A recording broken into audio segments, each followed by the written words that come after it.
국민건강보험공단에서는 1년 전부터 고혈압과 당뇨 등 만성 질환자들에게 스마트워치를 지급해서 건강관리를 돕는 시범 사업을 진행하고 있습니다. 그런데 이 스마트워치가 제대로 작동하지 않는 경우가 많고 또 문제 해결도 어려워서 상당수가 무용지물이 되고 있다는 제보가 들어왔습니다. 제보는 Y 양동훈 기자가 전해드립니다. 손목에 차고 있으면 걸음수와 운동거리 등을 측정해주는 스마트워치입니다. 고혈압이나 당뇨 등 만성질환자의 신체활동 개선을 위해 국민건강보험공단이 무료로 지급하고 있습니다.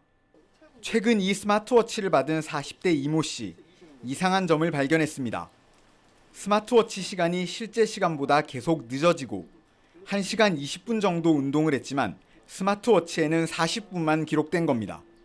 사용 설명서를 읽어봐도 문제를 해결할 수 없었고 건강보험공단에 문의했지만 소용없었습니다.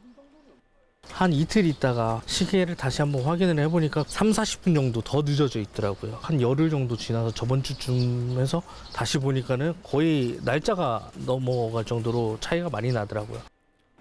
수차례 문의한 끝에 제조사에서 만든 앱을 추가로 설치하고서야 문제가 해결됐습니다. 왜 이런 일이 발생했을까?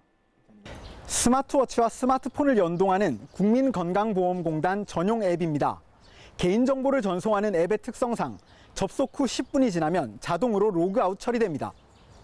이로 인해 건강보험공단 전용 앱과 스마트워치 간의 연동이 끊어지면서 정확한 시간을 불러올 수 없게 되는 겁니다.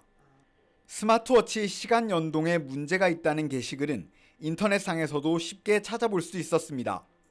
공단 측도 시범 사업이 시작된 1년 전부터 문제를 알고 있었지만 그동안 전화 문의에만 답변해왔던 것으로 확인됐습니다. 결국 스마트 기기에 익숙하지 않은 고령층은 아예 사용을 포기하는 경우도 있었습니다.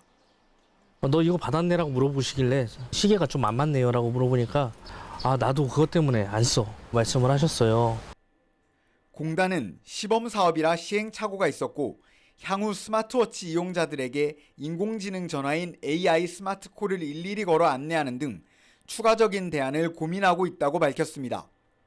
만성질환자들의 건강관리를 돕기 위해 스마트워치 6만 6천 개를 보급하는 시범사업에는 예산 17억 원이 사용됐습니다. YTN 양동훈입니다.